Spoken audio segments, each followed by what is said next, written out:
Some of you may be very familiar with what an environmental impact statement is and why it's prepared, but for those who may not be, I'll give a quick explanation. The National Environmental Policy Act, or NEPA, is a federal law that requires federal agencies to integrate environmental values into their decision-making process. NEPA review is required when a federal action is proposed that may have impacts on the human or natural environment. NEPA includes requirements for involvement of the public and government entities, and in the case of this project, 62 Native American tribes. 7 agencies have agreed to be cooperating agencies, including the Bureau of Indian Affairs, Bureau of Land Management, Bureau of Reclamation, the U.S. Army Corps of Engineers, U.S. Fish and Wildlife Service, U.S. Forest Service, and Wyoming Army National Guard. An environmental impact statement is a document required by NEPA for actions significantly affecting the quality of the human environment. An environmental impact statement is a tool for decision-making. It describes the positive and negative environmental effects of a proposed action and any alternatives that may be chosen instead of the actions described in the environmental impact statement. Having published the draft environmental impact statement, we are now soliciting public comments and plan to conclude the environmental impact statement process late next spring. This hearing provides you with an opportunity to provide us with your input and concerns about the project and its impacts. The Air Force will consider all substantive comments it receives. All comments, oral or written, will become part of the official administrative record. Per NEPA regulations, the Air Force is required to respond to all substantive comments on the draft environmental impact statement in the final environmental impact statement and adjust the document accordingly. Consequently, it is important to understand how to comment effectively on the NEPA process. For example, comments that essentially represent a vote for or against the proposal, or that do not address a specific issue pertaining to the analysis, may not help the Air Force in understanding or addressing concerns related to the environmental impact statement process. The Ground-Based Strategic Deterrent Weapons System, which has recently been named Sentinel, addressed in the Environmental Impact Statement, represents the continual modernization of the United States land-based nuclear arsenal with replacement of the aging MMIII intercontinental ballistic missile system. Deployment-related activities such as construction, updating, and fielding would primarily occur on base and in the missile fields at the 3 current MMIII bases: F.E. Warren Air Force Base in Wyoming, Malmstrom Air Force Base in Montana, and Minot Air Force Base in North Dakota. Maintenance, training, storage, and support actions would occur at these 3 main operating bases, as well as at Hill Air Force Base and Utah Test and Training Range in Utah, Camp Guernsey, a Wyoming Army National Guard installation, and Camp Navajo, an Arizona Army National Guard installation. Neither the ground-based strategic deterrent deployment activities nor the MMIII decommissioning and disposal process would include generating or disposing of nuclear material, and the number of land-based nuclear missiles in the continental United States would not change. The John S. McCain National Defense Authorization Act for fiscal year 2019 directs, quote, that the ground-based strategic deterrent program includes the recapitalization of the full intercontinental ballistic missile weapons system for 400 deployed missiles and associated spares and 450 launch facilities, without phasing or splitting the program, including with respect to the missile flight system, ground-based infrastructure and equipment, appropriate command and control elements, end quote. The purpose of the action is to replace all land-based MMIII missiles deployed in the continental United States with a ground-based strategic deterrent weapons system. The need for the action is to comply with this law.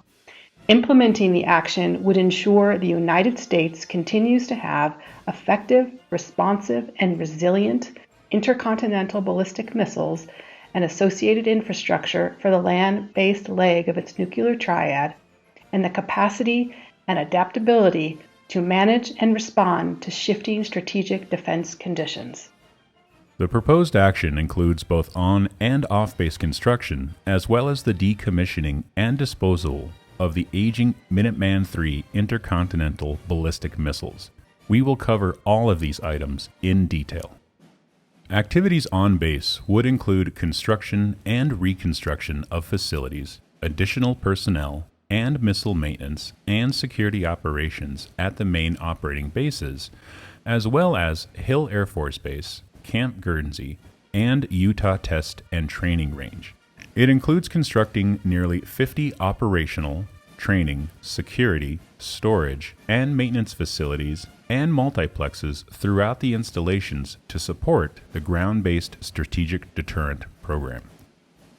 The level of on-base operations and missile maintenance activities would gradually decline as the aging Minuteman III weapons system program is phased out, and the more modern ground-based strategic deterrent program is deployed. The project would include demolition, reconstruction, and construction necessary to prepare the 45 missile alert facilities and the 450 launch facilities in the missile fields to accommodate the ground-based strategic deterrent weapons system. This would include dismantling and removing all Minuteman III equipment, supplies, components, and infrastructure at the missile alert facilities and launch facilities not suitable for use with the ground-based strategic deterrent weapons system.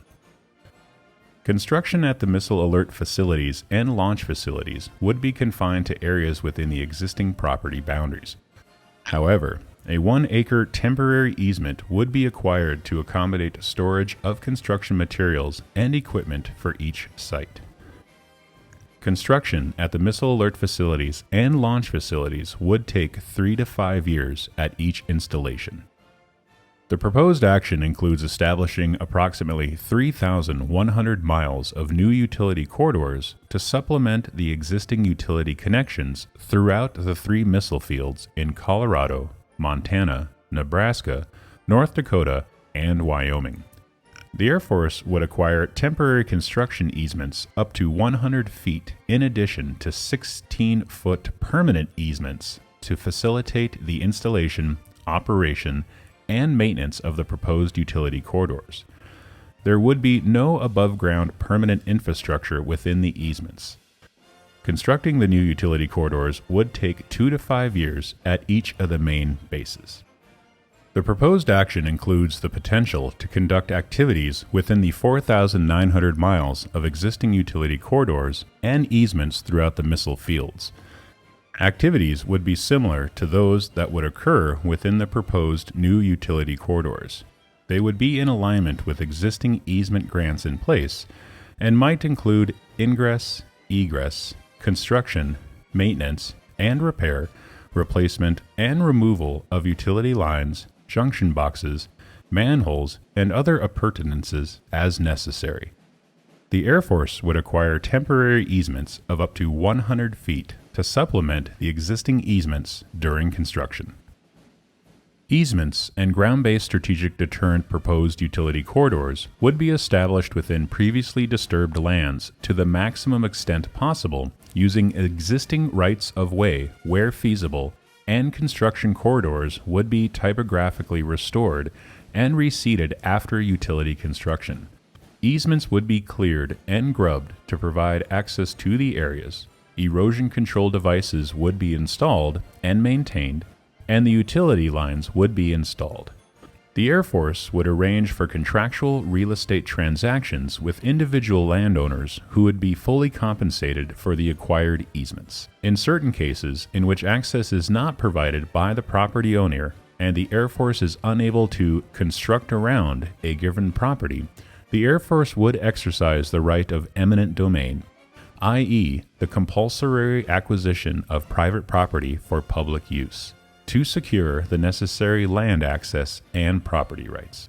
Measures such as route adjustment or directionally drilling under sensitive resources represent microsite alternatives that would ultimately be employed as part of the proposed action to limit its impacts. These measures accommodating utility corridor adjustments are a part of the proposed action and have been factored into the environmental impact statement and considered within the environmental consequences analysis. The proposed action also includes a suite of utility installation, topsoil preservation, and wetland and water body preparation techniques to account for land use, terrain, steam flow conditions, subsurface conditions, and sensitive resources that might need to be traversed or avoided. In addition to the proposed action and no action alternative, the environmental impact statement also assesses the reduced utility corridors alternative, which includes a sizable reduction in the amount of new utility corridors to be established and a marginal reduction in the amount of existing utility corridors that would be reutilized. It is anticipated that the actual amount of new utility corridors would be up to 75 to 80% less than those shown in the proposed action. The actual amount of existing utility corridors would be up to 15 to 20% less than those shown in the proposed action. The affected landowners and parcels would be up to 80 to 90% less than shown in the proposed action, and the overall off-base construction force would be slightly less than shown in the proposed action. As the design and NEPA process continue to align and public inputs are received, the Air Force would determine over time the exact location of utility corridors that would provide the required security redundancies while striving to minimize the amount of new property and subsequently the number of landowners and parcels affected. The project would include establishing 62 communication towers on newly acquired property throughout the 3 missile fields. The towers would be up to 300 feet tall, lighted in accordance with Federal Aviation Administration requirements, and may require guy wires for stabilization. Each tower would be sited on a parcel of land that is up to 5 acres, of which approximately 1 acre would be cleared and grubbed to provide access for tower construction and maintenance, as well as to enable installation of utility lines. The towers would require property, including easements for access and utilities, to be acquired in fee and to be owned outright by the Air Force. The Air Force would arrange for contractual real estate transactions with individual landowners who would be fully compensated for the acquired properties. In certain cases in which access is not provided by the property owner and an agreement cannot be reached, the Air Force may exercise the right of eminent domain to secure the necessary land access and property rights. 4 temporary centralized workforce hubs, each containing living quarters, a cafeteria, a central medical facility, training areas, a central transport facility, construction offices, and utility service areas would be established in or near Kimball, Nebraska, Great Falls and Lewistown, Montana, and Minot, North Dakota. Each workforce hub would typically house 2,000 construction workers and support personnel during the construction phase of the project, and as many as 3,000 individuals during peak periods. The hubs would include primarily barrack-style modular housing for the workers in the missile field, food services, recreational facilities, and support services staff quarters. They would be in place for 2 to 5 years during construction.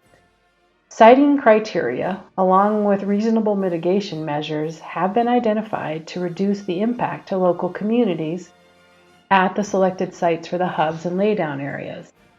Upon completion of the off-base elements of the proposed action, the site of each workforce hub would be transferred to the community or removed, and disturbed areas would be reseeded and restored as appropriate.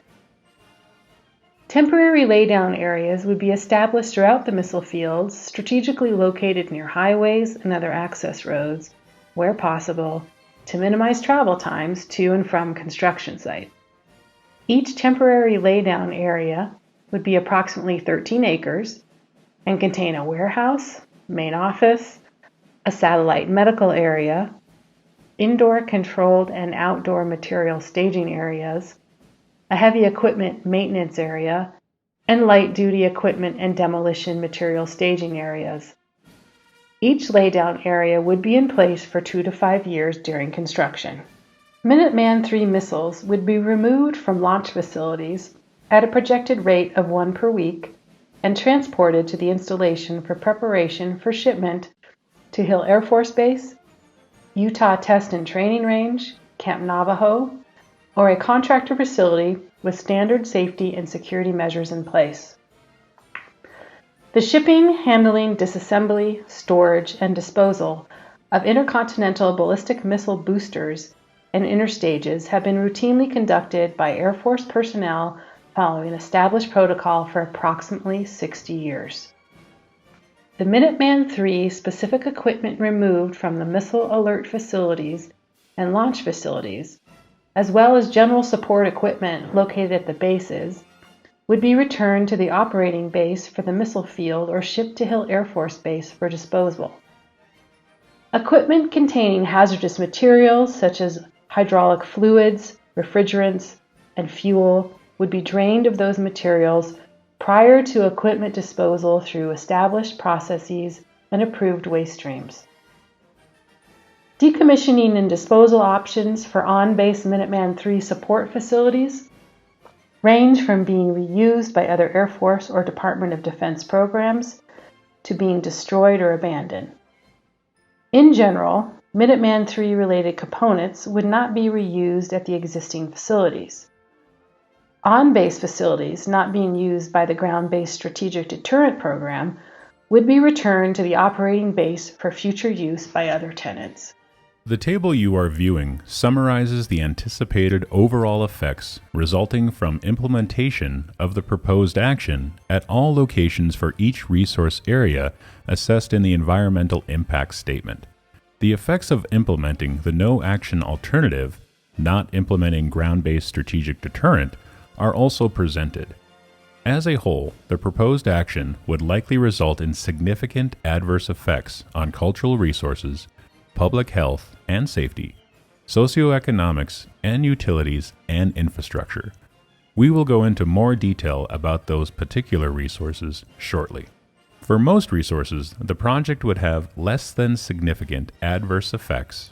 For air quality, total emissions from the proposed action would not exceed the prevention of significant deterioration major source thresholds or the de minimis thresholds in any non-attainment area, and they would not contribute to a violation of any local, state, or federal air quality regulations. For airspace, the proposed action would not significantly affect the safety of military, commercial, or civil aviation, nor would it cause unacceptable conflicts, congestion, delays, or violate federal regulations. For biological resources, the proposed action, including proposed mitigation, would result in permanent loss of habitat at communication tower locations and any permanent on-base facilities sited in habitat used by a special status wildlife. However, it would not result in a substantial loss of native vegetation types, population-level effects on plant species of concern, the increased spread of noxious weeds or invasive species, long-term adverse effects on wetlands, or a substantial loss of individuals or habitat. For geology and soils, the proposed action would not substantively alter bedrock, substantively increase soil erosion or topsoil mixing, or contribute to soil compaction and rutting, or contribute to a violation of any local, state, or federal regulation. For hazardous materials and waste, the proposed action would not substantively increase the risk of human exposure to hazardous substances or result in noncompliance with applicable laws and regulations or permits related to hazardous materials and waste. For land use, the proposed action would not substantively conflict with established land uses in the areas or create a major land use incompatibility, physically divide an established community, or be inconsistent with adopted land use control plans that require regulatory agency acceptance. For transportation and traffic, the proposed action would increase traffic both on and off base during construction and Minuteman III decommissioning activities, but would not require long-term closure of off-base roadways, substantially reduce the level of service on any primary off-base roadways, or otherwise interfere with the functionality of the regional transportation network. For visual resources, none of the elements of the proposed action would become a permanent dominant feature in the landscape. For water resources, the proposed action, including proposed mitigation, would not cause an exceedance for a total maximum daily load, cause a detrimental change in the impairment status of a surface water, result in an unpermitted direction effect on the water of the United States, or cause appreciable erosion or sedimentation. For environmental justice, the proposed action would have no disproportionately high or adverse environmental or human health impacts of any identified minority or low-income population. Some long-term beneficial effects would also occur with respect to geology and soils, hazardous substances and waste, health and safety, and traffic and transportation.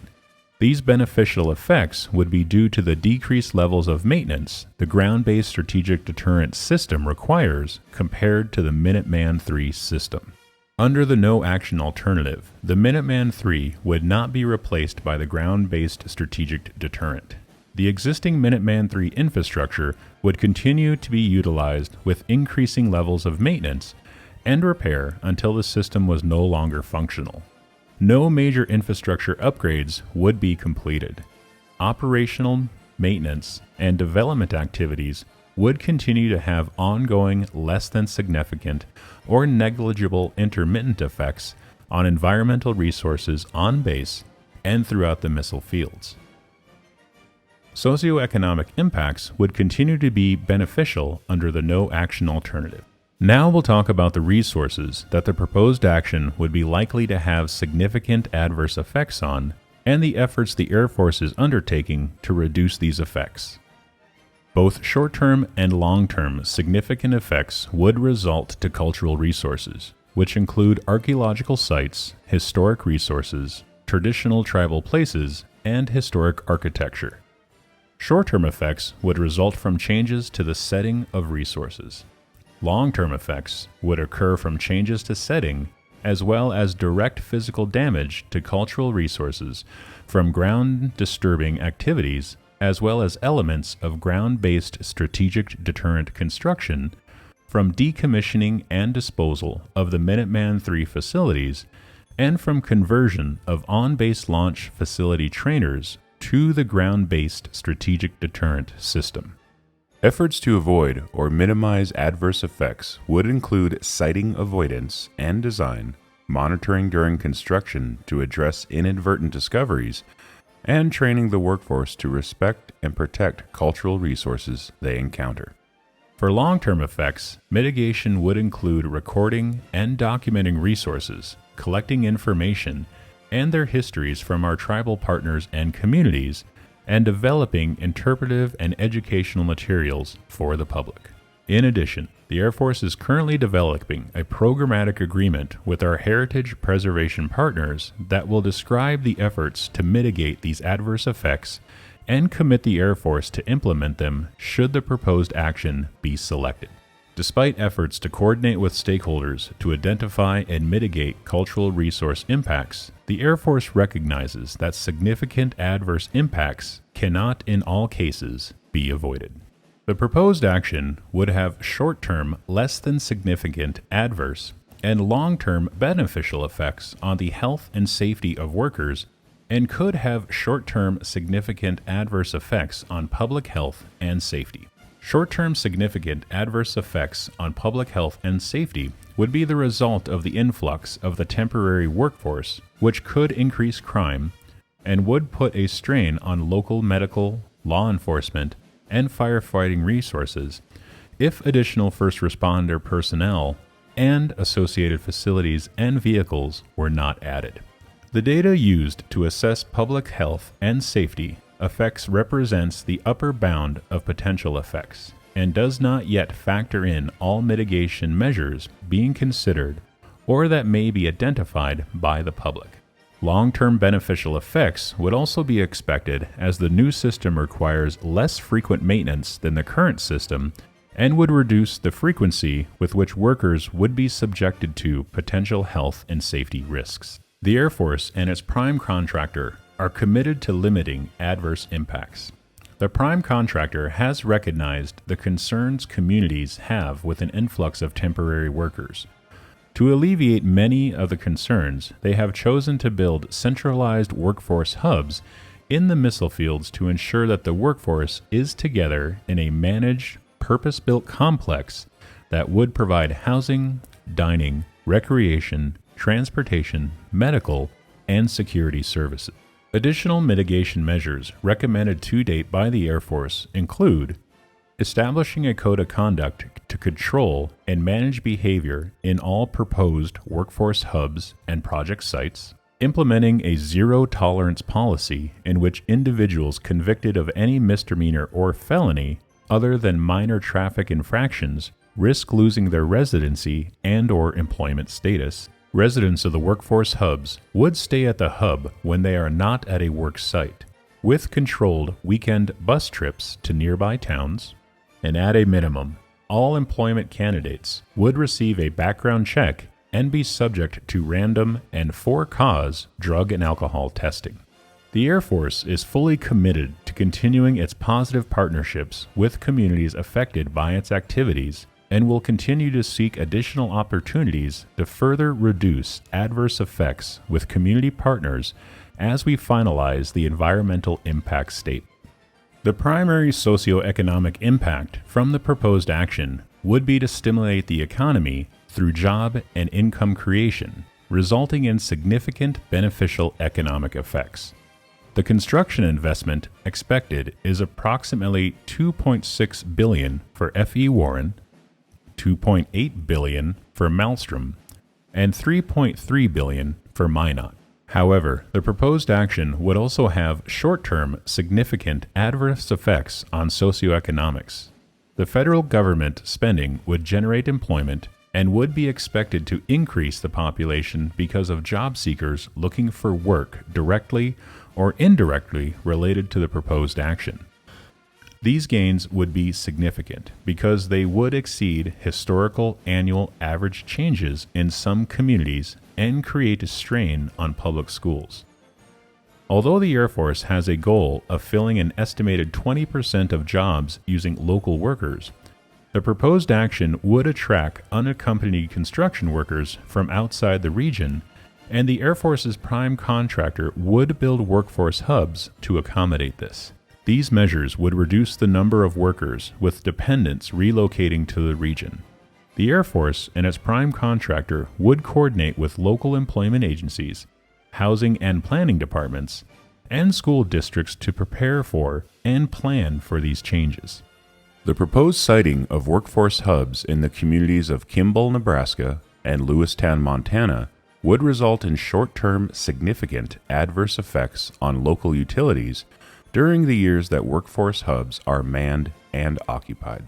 Unlike Great Falls, Montana, and Minot, North Dakota, without additional resources, the existing utility systems in these communities do not currently have sufficient capacity or infrastructure to meet the increased demand.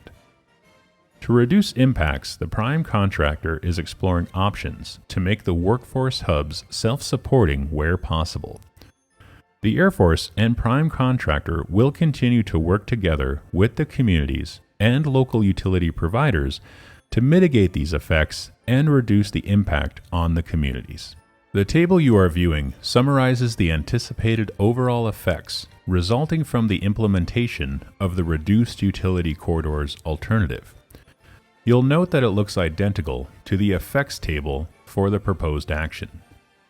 It includes an appreciable reduction in the amount of new utility corridors and a marginal reduction in the ultimate reuse of existing utility corridors. Under this alternative, significant adverse effects on cultural resources, public health and safety, socioeconomics, and utilities and infrastructure would still occur.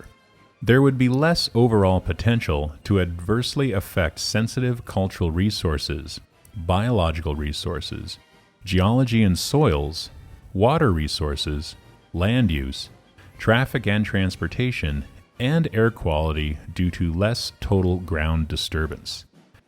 These effects would be a distinct subset of those outlined under the proposed action. However, the reduction in utility corridors would not be sufficient to appreciably change, i.e., neither reduce nor increase, the overall effects of the entire action given its extensive nature.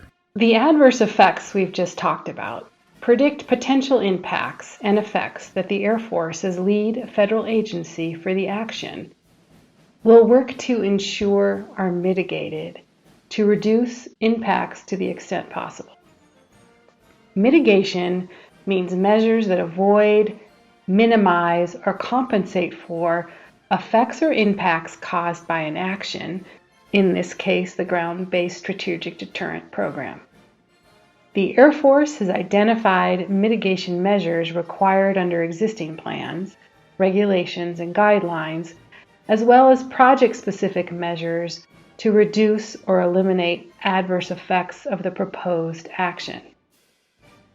To date, about 220 such mitigation measures have been included in the draft environmental impact statement.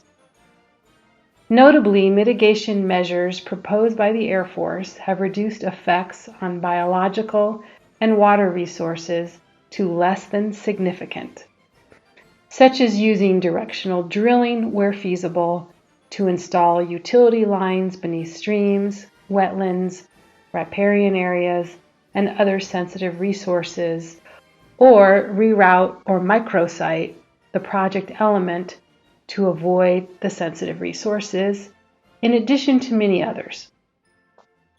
The Air Force's process of assessing mitigations will continue to evolve as we receive your comments, understand your specific concerns regarding the draft environmental impact statement, and prepare the final environmental impact statement and record of decision.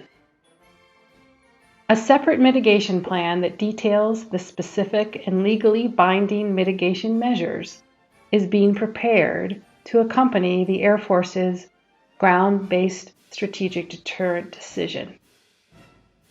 The Air Force and its contractors will comply with all applicable local, state, and federal regulations in implementing the measures.